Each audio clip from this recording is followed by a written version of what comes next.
And so the first group return to the pit area to take off their helmets, and that will be it. The next group starts off with number 84, which is Paul Innes and Kerry Downs in their 246 tuning King Cut's Barbershop Toyota Starlet Turbo, followed by Josh Reed, who looks as though he is going to come out as the man on top of Super Modified 9 in Sol Rally Barbados, and chased in turn by Mr. Martin Stockdale in his new BMW M3 Compact, which has completed its first rally in his hands, and I know he will be well pleased with that. This is beginning to look a little bit like a Seabra handicap, this one, with the slower chap at the front, the slightly faster chap next, and the even slightly faster chap behind him. Every Basel race meeting here finishes with a handicap. It's traditional in this part of the universe. They do it Guyana as well. And Josh Reed already looks as though he is going to be catching up and indeed possibly passing Paul Innes in the Starlet Turbo. Josh Reed in the Automotive Arts sponsored car had a good battle with James Betts throughout the weekend of Sol Rally Barbados. He's found a way past, he thinks, and yes, that'll do. Neatly and tidily done, but is he going to make the next turn? Yes, he is. It's amazing how different a racetrack, which a lot of these drivers have driven round, because it's been used on numerous occasions by the Motoring Club and the Barbados Rally Club for speed events, but it's amazing how different it looks the other way round. The corners don't have the cambers the same, the corners don't have the angles the same, and so this is a little bit of a challenge. Martin Stockdale, of course, never finds anything of a challenge. Is he going to try and take him before he gets to the left-hander, or is he going to go all the way around the outside of him? Maddale makes a move.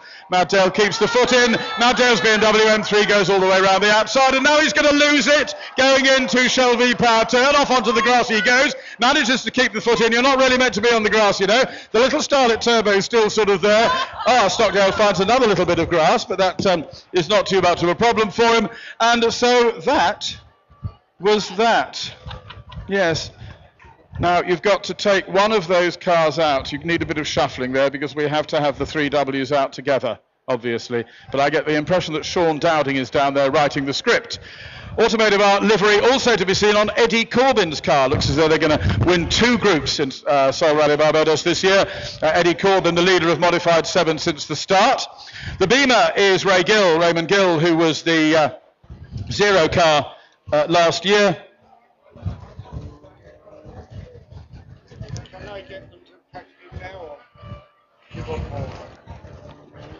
Gather there's been a little bit of rain on the final stage of the day over at Kendal. The third car out, sorry, I didn't tell you, is Kurt Watkins and Ryan Corbin in the Abacus Evo 5, which has been suffering from misfire problems during today. Did he manage to hold on to his second place in M8A? Well, he had done up to the end of stage 22, although Michael Werman got within 4 seconds of him, so there may conceivably be a change in the last couple of stages. You never know. Raymond Gill knows his way around Bushy Park the right way, but not so much the wrong way. He used to race here back in the 80s, in early 90s, should I say, in Toyota Starlets. He was also among the local competitors. He used to go and circuit race elsewhere in the Caribbean. Kurt Watkins, apart from the Super Special last year, would have done Rally Club speed events around here as well, wouldn't he? So Eddie Corbin, not quite so much excitement in this particular trio of cars, albeit watching Raymond Gill drive a powerful rear-engine car is fun enough in itself.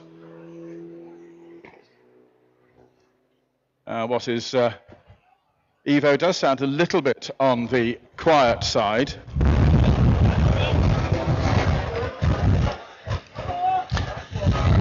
You've got to have the three W's together, Dowding. You're not paying attention. Somebody ring Dowding and tell him we've got to have the three W's together. That would make a magic image. You just need to hold on to someone.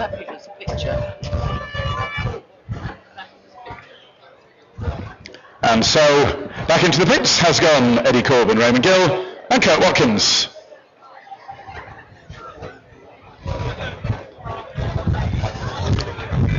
Interesting little group coming out next. An entirely two-wheel drive group with one coming from the power coming from the front. That's the one already out there, Ian Robert Warren in what looks set to be the highest placed two-wheel drive car. Or does it? Because he had some problems a little bit later on in the day. Yes, he does. And, very good. Well done, Dowding, paying attention. Andrew Costin-Hurley, the silver car, that's the Puma, 275 horsepower of Cosworth, entered in that. And I can't remember which one's driving. I must look that up so that you know that you're cheering for the right person. Which of the brothers is driving? I have a note that tells me that of the Watson brothers, the super special is Logan Watson, who was faster of the two at the Shell V-Power King of the Hill last weekend.